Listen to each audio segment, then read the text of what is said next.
Kreitini onjagra gasai ayapa are bida pumbai are bibna naman.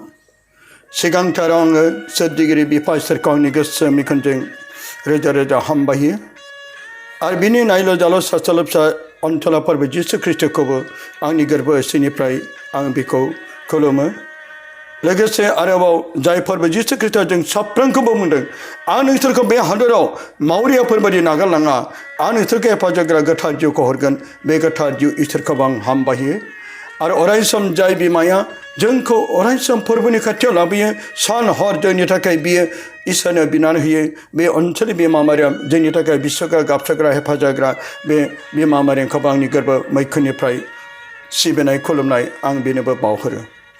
लोगोसे आरोबाव दिनै बे गोथार गिर्जा नुजाफैनो हानाय गासै आइ आफारि बिदा फंबाय दानावफोर मण्डलिनि गासैबो दैदेनगिरि प्रेसिडेन्ट सेक्रेटारि प्रचार प्रचारिका आरो लोगोसे जोंनि दिनै बे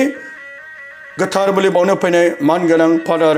आरो लोगोसे सिस्टारफोर आरो लोगोसे दाब दाब आरो गुबुन गुबुन जायगानिफ्राय सफैनो हानाय गासै फोथायरि आइ आफा आरो बिदा फंबाय बिनानावफोर नोंसोर साफ्रोमनिसिमबो आंनि गोरबोनि अननाय आरो सिबिनायखौ बावहरनानै दिनै आं इसोरनि बोसोनखौनि थाखाय आखायाव लानाय जाबाय दिनै नोंथांमोना आंखौ बे जायगायाव साननैनि हाबाफारिनि रेथैनि गेजेरजों आंखौ आलासि महरै लिंहरबाय बिनि थाखायबो नोंसोर साफ्रोमखौबो मण्डलनि दैदेनगिरि आरो फलक प्रचारिका गासैखौबो आंनि गोरबोनिफ्रायबो आरो खेबसेबाव हामबाय जासिहरबाय अनदायगाफोर दिनै आं नोंथांमोननिसिम जे बोसोनखौ थाखाय आखायाव लादों बे बोसोना बेनोदि गाबनानै आरज खालामनायखौ इसोरा माबोरै दाङो जेरै इंराजियाव बुङो दा लर्ड टाच उइथ क्राइं प्रेयार दा लर्ड टाच उइथ क्राइं प्रेयार मानोना गाबनानै आरज खालामनायखौ इसोरा माबोरै दाङो दा बेनि सोमोन्दै आं नोंथांनि मोननिसिम आं दिनै लाबोदों अनदायगाफोर गाबनाया गुबुन गुबुन रोखोमै जानो हागौ गावनि न'खरनि संसारखौ लानानै दुखु दाहाफोरखौ लानानै लोरबां देहाफोरखौ लानानै सानाय सुनायफोरखौ लानानै गोबां मानसिनि जिबनाव गाबनायफोर दङ संसारनि गाबनाय आरो इसोरनि मुङै आरज खालामनानै गाबनाय बे मोननै थांखिखौ लानानै आङो दिनै नोंथांमोननि सिगां होनो थाखाय आखायाव लादों आरो जोंनि इसोरनि आरज खालामनायाव जों माबायदि गाबनानै आरज खालामब्ला इसोरा जोंखौ दाङो अनदायगाफोर जाय आरजनि गेजेरजों जोंनि गोरबो मैखुनखौ फोरबोनो होयोब्ला फोरबोआ जोंखौ माबायदि अनो जोंनि बिनायफ्रा नाथाय जोङो मैखुनाव गाबनाय गैया गोथार गोसोजों बिनाय गैया जायनि थाखाय जों इसोरनाव बिब्लाबो जोंनि बिनाया फोरबोनिसिम सहैया गोबां मानसिफ्रा बुङो आं माने सान हर आरज खालामब्लाबो आंनि बिनायखौ इसोरा खोनासङा आं गोबां दुखुफोरखौ फोरबोनो फोरमायब्लाबो इसोरा आंनि बिनायखौ मानो नाजावा गोबां जोंनि गेजेराव सोंलुफोर सिखारो नाथाय अनदायगाफोर मानि थाखाय दिनै इसोरा जोंनि बे दुखुफोरखौ जोंनि बे सैनायफोरखौ दिनै मिथिगौब्लाबो मानि थाखाय नाजावा जानो हागौ जोंनि बे साफ्रोमबो बिनायफ्राव जानो हागौ अनदायगाफोर जोंनि बिनायफ्रा गोरबो इसिंनिफ्राय नङा जानो हागौ साजांजों गोसोजों बेबायदिनो फोरबोनाव जों बिनो फैयो जानो हागौ दिनै गोथार गिर्जायाव गोथार देवबाराव आरो गाव गावनि बेबायदिनो हाबाफारिफ्राव जानो हागौ गुबुन गुबुन समाव जेरै सभाफ्राव न'खरनि बिनायफ्राव फुंनि बिनाय मोनानि बिनायफ्राव जोङो हुदा बादिल' खालामो नाथाय गोरबो इसिंनिफ्राय गोरबो गोथार गाबनानै जों आरज खालामा जायनि थाखाय जोंनि बिनाया इसोरनिसिम सहैनो गोब्राब जायो बेनिखायनो नाथाय अनदायगाफोर जोंनि गोरबो मैखुनखौ बेखेवनानै जेब्ला जों फोरबोनि आरज खालामगोन अब्लासो इसोरा जोंनि बिनायखौ नाजावगोन अनदायगाफोर जों गोबांथार बाइबेलनि बोसोननिफ्राय जों मिथिनो मोनो जेरै 1 सामुएलनि 1:28 पदसिम जों फरायब्ला मोनो जों मिथिनो मोनो अनदायगाफोर जेरै इलकारा आरो बिनि न'खरनि सोमोन्दै अनदायगाफोर जेरै जों मिथिनो मोन्दों हान्नानि सोमोन्दै जों मिथिनो मोन्दों जाय हान्नाया बियो हाबा जानाय उनावबो गथ' गैयामोन बे सासे सांग्रिमा आइजोमोन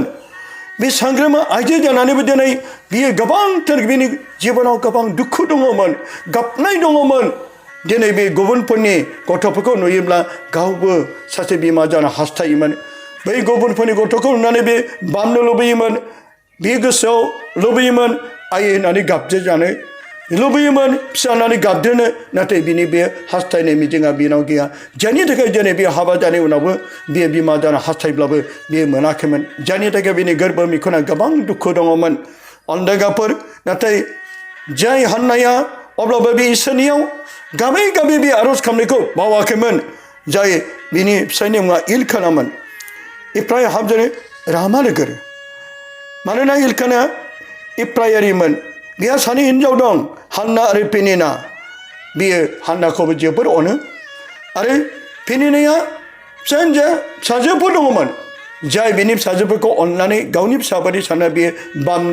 बानो अननो लुबैयोमोन नाथाय पेनिना बेखौ गोबां नासयोमोन बेनिखायनो बियो गोबां मानसिफोरा जेरै जोंनि समाजनि गेजेराव अनदायगाफोर सोरबा हाबा जानाय उनावबो गथ' गैयाब्ला सोरबा सांग्रामा हिन्जावब्ला समाजनि मानसिया बेखौ निन्दियो समाजनि मानसिया बेखौ गोबां जायगाफ्राव बेखौ निन्दिनायनि गेजेरजों बिनि मैखुनखौ दुखुयो बेनिखायनो हान्नायाबो जेब्ला गथ' गैयै समाव समाजनि मानसिफोरजों बे मुगै जायोमोन सांग्रामा हिन्जाव होननानै बियो निन्दि जायोमोन जायनि थाखाय बिनि गोरबोआव गोबां दुखु दङमोन अनदायगाफोर जेब्लाबो इलखानाया गोथार मन्दिराव इसोरनि गोथार मन्दिराव इसोरनि बे बोलि बावहैबाय थायोमोन आरो बेबायदिनो जेरै गावनि बिहि जाय सांग्रामा हिन्जाव बे सांग्रामा हिन्जाव बे हान्नाखौबो जोबोर अनोमोन आरो बेनिबो बोलि बावनो थाखाय बेनो बाहागोफोर होयोमोन अनदायगाफोर अब्लाबो दिनै बे बाहागोफोरखौ मोनब्लाबो नाथाय हान्नानि गोसोआव बे गोजोननाय गैयामोन अराय सम बे गाबोमोन बेखौ गाबनाय नुनानै अनदायगाफोर जाय इलखानाया बुङोमोन हान्ना नों मानो एसेग्राब गाबो नों मानि थाखाय एसे दुखु जायो नों लागारबो मानो दुखुजों थाबाय थायो नोंनि लागै आङो सानजि फिसौ हौवाखौनिफ्रायबो मोजांसिन नङा खोमा अनदायगाफोर जेब्ला बिनि फिसाय इलखानाया बे बाथ्राखौ बुङोमोन सानसेखालि जेब्ला हान्नाया सिलनाव फोरबोनि न'आव बिसोर जेब्ला जाखाङो आरो लोंखाङो अब्ला हान्नाया दुखुजों गसंनानै गावनि बे गोरबो मैखुनखौ गाबै गाबै आरज खालामबाय बे समाव एलि दौरिया गावनि आसनाव जेब्ला दौरिया दरजा सेराव जबाय थादोंमोन हान्नाया गसंनायजों समाय लानानै बेबायदि होनबाय बोलोगोरानि फोरबो आं बे नोंनि लिंजोनिथिङै नायहरदो आंनि दुखुखौ नायहरनानै आंखौ गोसोखांदो आंखौ बावनो नांलिया नोङो आंनो सासे फिसौआ होब्ला आङो समाय लायो बे जेसे दिन गोथाङै थागोन एसे दिन आङो बेखौ नोंनो गथायगोन आरो बिनि खानायखौ माब्लाबाबो सिननाय नङा हान्नाया गोबाव सम जेब्ला आरज खालामबाय थानाय समाव एलि दौरिया बिनि गुस्थिफोराव नोजोर होबाय थादों हान्नाया सिरि सिरि आरज खालामनाय बे समावनो बिनि गुस्थिफोरखौ मावनाय नुदों जेबो सोदोब खोनानाय मोनाखैमोन बेनिखायनो एलि दौरिया जौ फेदों सानबाय आरो बेखौ होनबाय नोङो बेसे गोबाव फेनानै बेयाव थाबाय थाबावनो नोङो द्राखा बिदैखौ गोजानाव दोनदो बे समाव हान्नाया बुंफिनबाय नङा गुरु आं जौ फेयाखै आङो लोङाखैबो आं सासे दुखुथिया हिन्जावसो आङो आंनि दुखुफोरखौ फोरमायनानै फोरबोनि आरजखौ खालामदों आंखौ दुस्थ हिन्जाव होननानै सानो नांलिया आङो गोसोनि गेदेर दाहाजों बेबायदि गोलावै आरज खालामदों बे समाव एलि दौरिया होनबाय सान्थियै थांदो इजराइलनि इसोरा नोंनि हास्थायनायखौ नोंनो होथों हान्नाया बुंफिनबाय बे नोंनि लिंजोआ नोंनि मोखाङाव अनजानायखौ मोन्थों बेनि उनाव बियो थांनानै एसे जानाय मुवाफोर जाहैबाय आरो बे समनिफ्राय बियो जिंगा सिबावाखिसै जेब्ला अखानायै फुङाव इलखानाया आरो बेनि न'खरा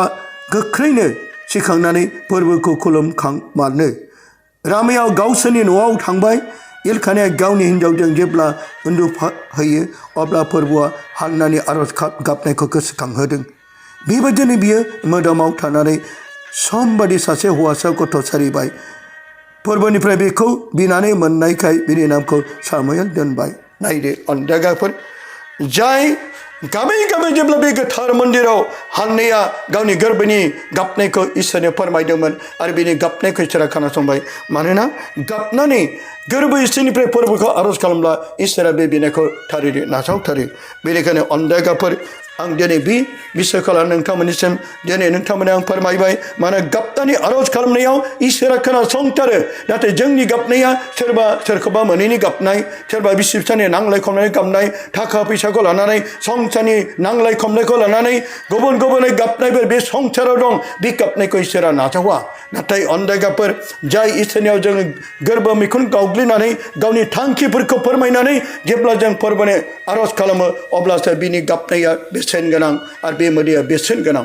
अनदायगाफोर आरो जों मिथिनो मोनो गोथार बाइबेलाव जेरै जहननि 11 बालामनि 30निफ्राय 35 सिरियाव जेब्ला मार्था आरो मारियामनि फंबाय जाय मार्था आरो मारियाम आरो फंबाय लाजार बेसेबांबा बिसोर अनलायोमोन आरो बे मार्था आरो मारियामनि फंबाय लाजारा सानसे समाव थैबायमोन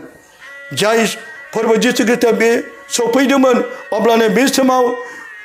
जाय मार्था आरो मारियामा फोरबो जिसु ख्रीष्टनि खाथियाव थाना बुंदोंमोन प्रभु नों बाहाय दंनायमोनब्ला आंनि फंबाया थैनाय नङामोन बेसेबांबा रथ' गाबनानै फोरबोनियाव गावसोरनि दुखुफोरखौ बिसोर फोरमायदोंमोन आरो बे समाव फोरबोआबो बिसोरनि मार्था आरो मारियामनि गाबनायखौ नुनानै बेबो गाबफादोंमोन आरो बिसोरनि गाबनायखौ नुनानै फोरबोआबो गाबफानायजों लोगोसे दिनै बे सानब्रै हाखर सिङाव जाय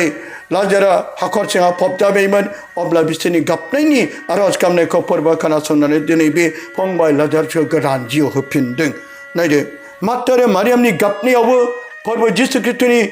मैखुनावबो दिनै बियो गाबफादों आरो बेबायदिनो थैनाय लाजारखौबो फोरबो जिसु ख्रीष्टआ जिउ होफिनदों बेबायदिनो जोंबो जेरै मार्था आरो मारियाम बादि फोरबोनियाव गाबै गाबै आर'ज खालामोब्ला जोंनि नांगौ मानिखौ इसोरा जोंनो सुफुङो गोथैखौबो जेरै बियो जिउ होफिनदों गाबनानै आर'ज खालामनायाव जेरै बिसोरो फंबाय लाजारखौ मार्था आरो मारियामा मोनफिनदों जोंबो बेबायदिनो गोबां जोंनि जिउआव नांगौफोरनि थाखाय सोरबा बेमारनि थाखाय गावनि न'खरनि जेंनाफोरनि थाखाय गोरबो इसिंनिफ्राय गोथार गोसोजों जेब्ला जों फोरबोखौ गाबै गाबै आर'ज खालामो अब्ला जोंनि नांगौ मानिखौ इसोरा थारैनो दांथारो थारैनो होथारो अनदायगाफोर जेरै जों मिथिबावगौ जेरै मागदालिनी मारियामा सासे पापी हिन्जावमोन मागदालिनी मारियामा जेब्ला देहा फानना जाग्रामोन बेनि मैखुनाव 7था मोदाय दंमोन अब्ला फोरबो जिसु ख्रीष्टखौ मोनो अब्ला बे दिननिफ्राय बिनि गासैबो आवगोलनि मावबोनाय पापफोरनिफ्राय आरो बे पापखौ मावनो थाखाय गोसो जायाखिसै जायनि थाखाय सानसे समाव जेब्ला जों लुकासनि 7 बालाब 40निफ्राय 40 सिरियाव जों फरायब्ला मोनो जेब्ला सिमोननि न'खराव फोरबो जिसु ख्रीष्ट आलासि महरै फैदोंमोन अब्लानो बे समाव बे गावनि मेगननि मोदैजों गावनि गोरबोनि गाबनायजों अलिभ थावखौ लानानै फोरबो जिसु ख्रीष्टनि आथिं गुदियाव थानानै बे गाबै गाबै मागदालिनी मारियामा गावनि गासै पापफोरखौ फोरबोनि निमाहा लादोंमोन आरो बे गाबै गाबै आर'ज खालामनायजों बे अलिभ थावजों जेब्ला बियो गाबै गाबै आर'ज खालामो बे समाव नाथाय बे जायगायाव सिमोननि न'खराव गुबुन गुबुन जायगानिफ्राय गिदिर गिदिर मानसिफ्राबो बे समाव फैदोंमोन मानोना बियो बे जायगायाव जिसु ख्रीष्ट आरो जिसुनि चेलाफ्राबो दंमोन आरो गोबांथार बे समाव गोनां गिदिरफ्राबो बे जाय सिमोननि न'खराव बे मोनसे भसाव फैदोंमन माखासे सुबुंफ्रा मागदालिनी मारियाम देहा फानना जाग्राखौ नुनाय लोगो लोगो बिसोर गाव गावनि मोखांफोरखौ होथेना लादोंमोन मानोना बिसोरजों लोगोसे बे मागदालिनी मारियामजों लोगोसे बिसोरो मोदोमाव लोगोसे थायोमोन जायखौ बिसोर गावसोरखौ लाजिनानै गिनानै मोखांफोरखौ होथेना लादोंमोन बे मागदालिनी मारियामा बे पापी हिन्जावआ आंखौ गुबुननो खोन्थासिगोन नामा आंदि बेजों लोगोसे थायोमोन आंनि न'आव बेजों लोगोसे थानो आं बेनो रांखावरिफोर होयोमोन थारैनो बिसोर गावसोरखौ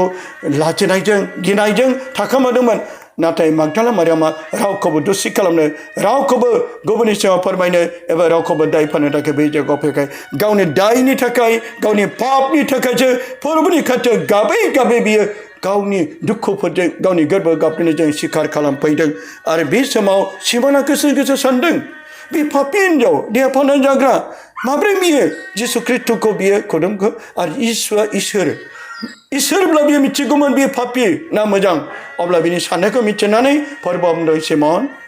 बुंगुरु आंहा नोंजों फंसे बाथ्रा दं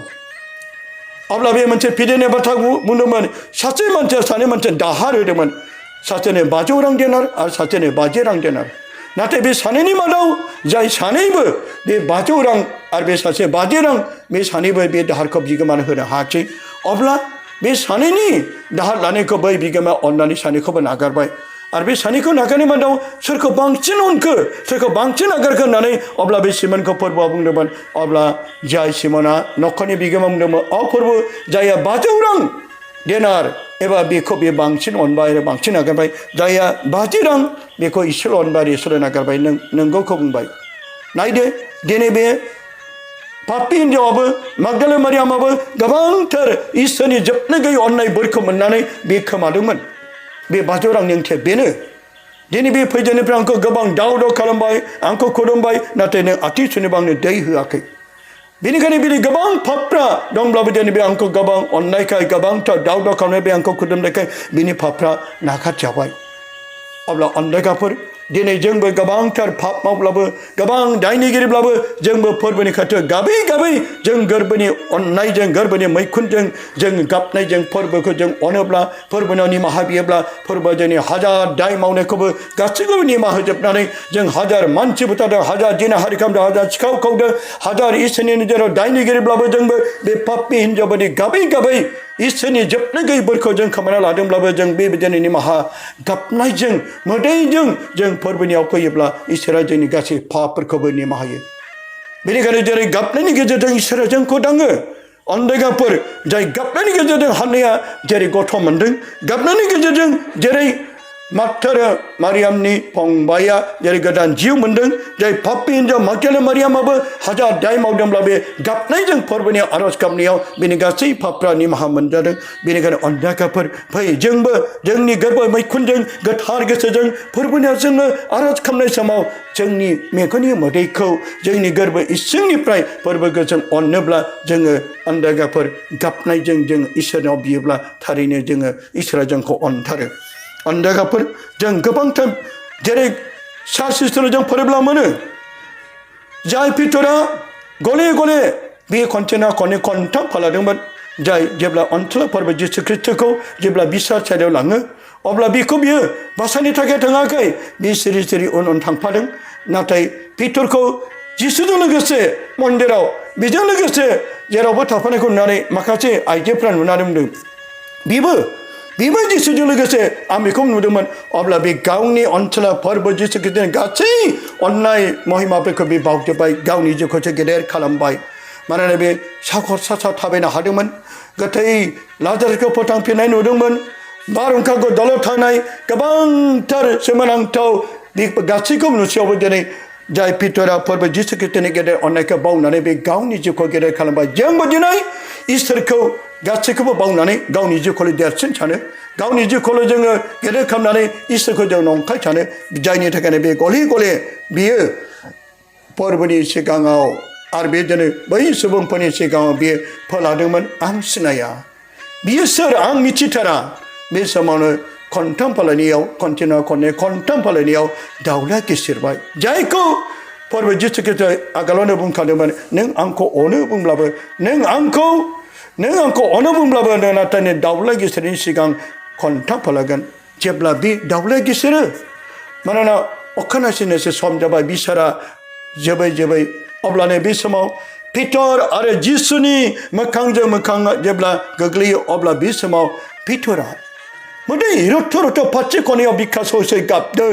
आरो बियो गाबदों फोरबो आं नोंखौ थगायबाय आं नोंखौ मिथिया होनबाय अनसुला फोरबोखौ बियो गोसो गाबफिनदों आरो मोदै रथ' रथ' गाबनानै इसोरनियाव फोरबोनाव निमाहा बिदों आरो बे दिननिफ्राय बे फोरबोनिसिम फैफिनदों आरो बे गोसो गाबदों जोंबो गोबांथार फोलाब्लाबो जोंबो सिखाव खावब्लाबो जोंबो दिनै पितर बायदि गाबै गाबै इसोरनि नोजोराव सोरबा जों बिदा फंबायखौ थगायबाय सोरखौबा नंखाय बुंबाय बेबायदिनो गाज्रि खामानि मावबाय बेबायदिनो जों फै गाबनायजों गोसो गाग्लिनायजों जों फोरबोनियाव निमाहा बियोब्ला फोरबोआ जोंनि गासै दायफोरखौ निमाहा फिनगोन आरो बेनिखायनो गिर्जानि जारिमिनाव जों फरायब्ला मोनो पितरनि मेगननि मोदैया थैजाबसिम राननो रोङाखै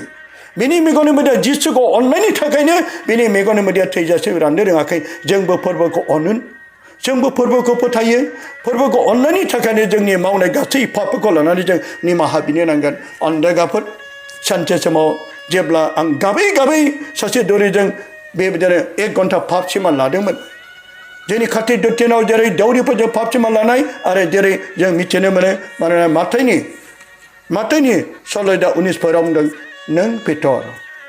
आं आंनि गिर्जाखौ गोग्गोम अन्थाइ सायाव लुगोन नों सोरखौबा निमाहा होबायब्ला सोरखौबा निमाहा होनाय जागोन जाय पितरा मानसिसो आरो बेखौनो दौरि फसंबाय आरो बे दौरिनि आखायावनो बियो अधिकार पावार आरो बे आं नोंनो सोरगोनि सरानि साबिखौ बिदिन्थि जादों बे पाप सिखानि अधिकार पावारखौ पिटरनो होलांदों पिटरा मानसिसो जे मानसिनिफ्राय मानसिनो होलांदों बेनिखायनो दौरिनियाव पाप सिखानि अधिकार पावारा गासिबो दं बेनिखायनो जेब्ला आं सासे दौरिजों पाप सिखा लायो गाबै गाबै जेब्ला आं आर'ज खालामो गाबै गाबै जेब्ला आङो पाप सिखा लायो दौरियाबो गाबनांदों बे नंगौ बे पाप सिमान आरो बे दौरियाबो गोबां गाबदों आरो जेब्ला आं मोजाङै जेब्ला गाबनायजों जेब्ला पाप सिमान लायनायनि उनाव मानोना आंहा गोबां बेमारजों जेरै एपेन्डिक्स किडनी स्टोन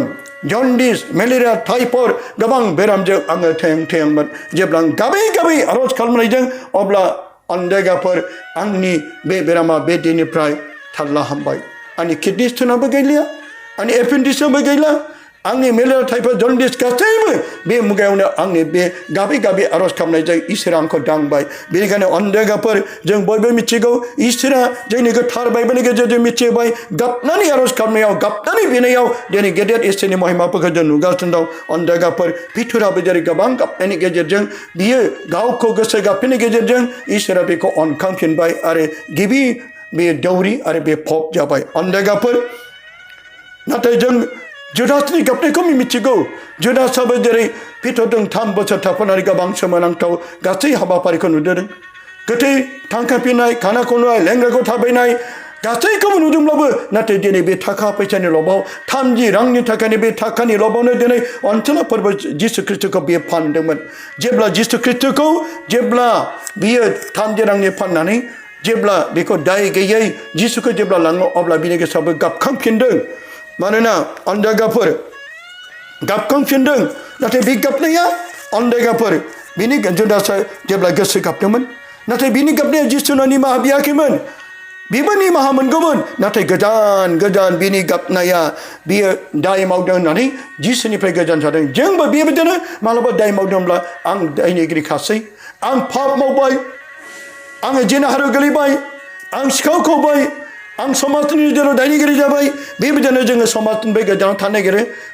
पाप मावबाय होननानै इसोरखौ बावनो नागिरो आं पाप मावबाय होननानै आं गिर्जा प्रार्थनाखौ नागारनो नागिरो जुदासा जेरै जोंबो बेबायदिनो जानो नागिरो जुदासा दिनै पाप मावबाय होननानै नाथाय बे जिसुनाव फैफिननो मोनब्ला गोसो गाबनानै बे फोरबोनि हाबाखौ मावफिनोब्ला जिसुआ बेखौबो निमाहा होगौमोन नाथाय जुदासा जेब्ला गावनि मावनाय पापफोरनि थाखाय अन्दायगाफोर दिनै बियो गोजान गोजानसो जादों आरो बियो गोजान गोजान जानायखौ जों बहा मोनदों अन्दायगाफोर जेब्ला जों माथानि 3निफ्राय 4 जेब्ला जिसुखौ दसे खालामबाय होननानै बेखौ गथायनाय जुदासा खोनायो अब्ला बियो गोसो गाबफिनदों आरो गाव लानाय 30 थाखाखौ दौरि गेदेरफोर आरो गागिफोरनो हैफिननानै बियो होनदों दाय गैयै थैखौ गथायना आं पाप खालामबाय नायदो बेबो गावनि मावनाय पापनि थाखाय गोसो गाबदोंमोन नाथाय बिनि गोसो गाबनायाव जिसुना फैफिनाखै जोंबो सानो दाय मावबायब्ला इसोरनिफ्राय समाजनिफ्राय मण्डलनिफ्राय गिर्जानिफ्राय गोजान जानाया साबसिन नाथाय बे जोबोद गोरोन्थि इसोरा अनसुला हाजार पाप मावब्लाबो बे जोंखौ अरायसम निमाहा होयो जानांगौ जों बिमा बिफा जानानै समाजनि जानानै जों सोरबा दाय मावनायखौ निमाहा होआ जानो हागौ सोरखौबा दाय मोनदों होननानै जोङो बिसासो खालामनांगौ सोरखौबा अन्थाइ जुजुखौबो थानो नागिरो बेबायदिनो नाथाय अनसलाफोरबो जिसु हाजार दाय मावब्ला बे गोसोआ बेखौ जोबनो गैयै अननाय होयो नाथाय जुदासा दिनै गावनि मावनाय पापनि थाखाय गोसो गाबदोंब्लाबो अन्दायगाफोर नाथाय बे फोरबोनियाव फैफिना जासेनो बे बाहेरा गोजान गोजान जानानै जोबथानो सैताना बेनाव गाखोनानै बियो गावखौ हमथानो हायिखाय बियो जोबथानायाव सैताना गाखोना बे फासि नांनानै थैदों अन्दायगाफोर जोंबो दिनै बेबायदिनो जुदास बादि जों गोसो गाबनो नाङा जुदास बादि जोङो बेबायदिनो जों गोसो गाबोब्ला जों थैनो नांगोन जोंनि थैनाया बहा थांगोन नोरेगाव अन्दायगाफोर बेनिखायनो अनजाग्रा आइ आफानि बिराफोर दिनै आं नोंथांमोननिसिम आरोबो बे बिषयनि सोमोन्दै खोन्थानो लुबैदों जे जेनेबानि 26 अरायबो फोरबोनियाव बर्सा खालाम मानोना फोरबोनाव अनजिमा गैयै गोगोम अन्थाइ जेब्ला जों फोरबोनाव बर्सा खालामनानै अरायसम जों बर्सा खालामनानै जिउआव थांना थानांगोन फोरबोआनो जोंनि गासैबो गोगोम अन्थाइ फोरबोसो जोंखौ दैदेनगोन जेरै अन्थाइया लस जाया जोंनि गोसोनि साननाया बे अन्थाइ बायदि गोगोम फोथायनायाव दुखुआव गोग्लैब्लाबो आन्जाराव गोग्लैब्लाबो नासय जाब्लाबो सै खालामजाब्लाबो गेदेर पाप मावब्लाबो जोङो बे फोरबोनाव बर्सा खालामनानै जों गसंथानो नांगोन गोगोम अन्थाइ जानांगोन अन्दायगाफोर बेनिखायनो जोंबो गाबै गाबै आर'ज खालामनाय जों इसोरनि गेदेर अननायखौ जोङो मोनफिनगोन जों मिथिनो मोनो गोथार बाइबेलाव जेरै 2020 बालामनि सेनिफ्राय 10 सिरियाव जों मिथिनो मोनो हसिखा मुंनि सासे राजा दंमोन बे हसिखा सानसे समाव गोब्राब जाबाय सिरियास गोब्राब जाबाय बे समाव इसोरनि मानसि जेसेना बिजों इसोरा बुंबाय थां जाय हसिखा जे गोब्राब जानानै बे थैनो नांसिगोन आरो बेखौ मिथिहोदो बेखौ दिनै बियो बिनि जिउखौ लांनाय जासिगोन अब्ला इसोरनि मानसि जेसेना बिया अब्ला हसिखा राजानि बे अन्धर महलाव हाबनानै बुंबाय महाराजा हसिखा नों दिनै थैसिगोन बेनिखायनो नोङो थैनायनि सिगां नोंनि गासै नखरनि सुबुंफोरखौ मा परामर्श होनांगौ गासैखौनो मिथिजोबदो जेब्ला इसोरनि बे जेसेना बे बिनियाव फैयो हसिखा राजा मोदै रथ बे गाबनानै आर'ज खालामदों अ प्रभु आं नोंनि थिननाय बोसोनखौ जिउ दादोंमोन आं नोंनि बोसोनफोरखौ लानानै बे रायजोखौ खुंदोंमोन बे गोबां गाबै इसोरनिया गावनि थैनायनि सिगां बे बाथ्राखौ मिथिनानै गाबदों नाथाय जों माब्ला थैगोन रावबो मिथिया नाथाय हसिखा राजा दिनै बियो इसोरनि मानसिया जेब्ला बेनाव फैयो जेसेनो बे बेनो फोरमायफैयो अब्ला बे मिथिनो मोनदों गाव थैसिगोन अब्ला गावनि नखरनि भाइ बाहागि खुरमा गुस्थि गासैखौबो बियो अन्धगाफोर बे गाबै बे फोरमायलांदों आरो बे इसोरनो आर'ज खालामदों आं नोंनि थिननायफोर बायदि जिउ जादोंमोन प्रभु आं दिनै थैसिगोन जेब्ला बे बाथ्राखौ मिथिनानै जेब्ला आर'ज खालामो गाबै आर'ज खालामो आरो बिनि उनावहाय जेसेना बेनिफ्राय थांबाय आरो बिनि गाबै आर'ज खालामनायखौ इसोरा नुबाय इसोरा खोनासंबाय माने बे गोरबो गावख्लिनानै बियो गावनि थैगोनखौ मिथिनानै इसोरनाव आर'ज खालामदों मोदैजों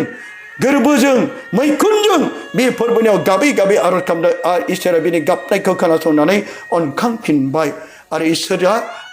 जेसेना बेजों दर्शन जालांबाय थां बेखौ फोरमायहैदो आं बिनि गाबनायखौ बिनि मोदैखौ आं नुनो मोनबाय आरो बेखौ खोन्थाहैदो बे आंनियाव फैनानै आंनि थाखाय बोलि बावथों आरो बिनि जिउखौ गोलाव खालामदों जाय इसोरनि दर्शन जानानै फोरमायनायखौ मिथिनानै जेसेना बेयाव हसिखा राजानि खाथियाव फैनांबाय दिनै हसिखाया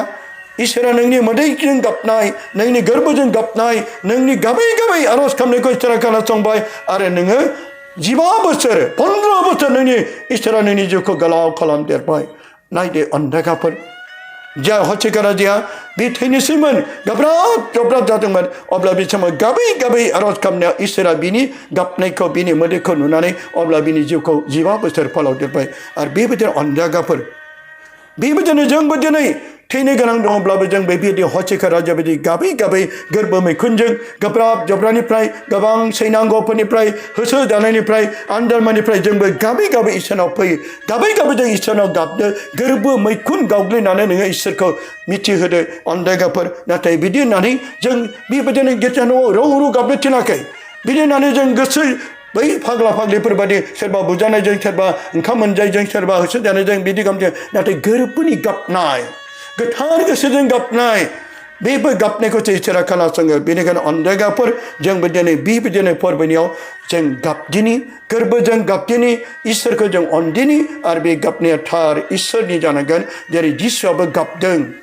आइ मारियामाबो गाबदों बे गाबनायाव गोथार गाबनाय जोंबो बेबायदिनो फैदो अन्धगाफोर गावनि नांगौ मानिफोरखौ जों गोरबोजों गाबनानै फोरबोनियाव आर'ज खालामगोन आरो बे आर'ज खालामनायाव इसोरा जोंनि बे बिनायखौ थारैनो दांथारगोन आरो जों मा बिदों इसोरा जोंनि बिनायखौ अब्ला खोनासंनानै जोंनि नांगौ मानिखौ बे सुफुंगोन अन्धगा गासै आइ आफा बिदा फंबायफोर दिनै बे आङो नोंथांमोननो जे बे गाबनानै इसोरनाव आर'ज खालामनायनि सोमोन्दै नोंथांमोननो मिथिहोबाय बेखायनो जों अराय सम गोथार गोसोजों फोरबोनियाव जेब्ला आर'ज खालामनो फैयो फोरबोनाव जों जेब्ला हान्थु खरायो फोरबोनि गोथार गिर्जायाव जों फैयो अब्ला गोरबो इसिंनिफ्राय गोरबोखौ जों बेखेवनानै जों आर'ज खालामनि गोरबोखौ जोङो गोथार खालामनानै गोथारै पाप सिमान लानानै गोथार मैखुनजों जोङो गासै मावबोनाय पापफोरखौ जों दौरिफोरजों निमाहा लानानै गाबै आर'ज खालामबा थारैनो जोंनि बिनायखौ इसोरा खोनासंथारो आरो जोंनि गासै हास्थायनायफोरखौ फोरबोआ सुफुंथारो बेखौ बुंनानै नोंथांमोननिसिम फोजोबबाय गोजोन्थों जिसुआ बाख्नाय जाथों।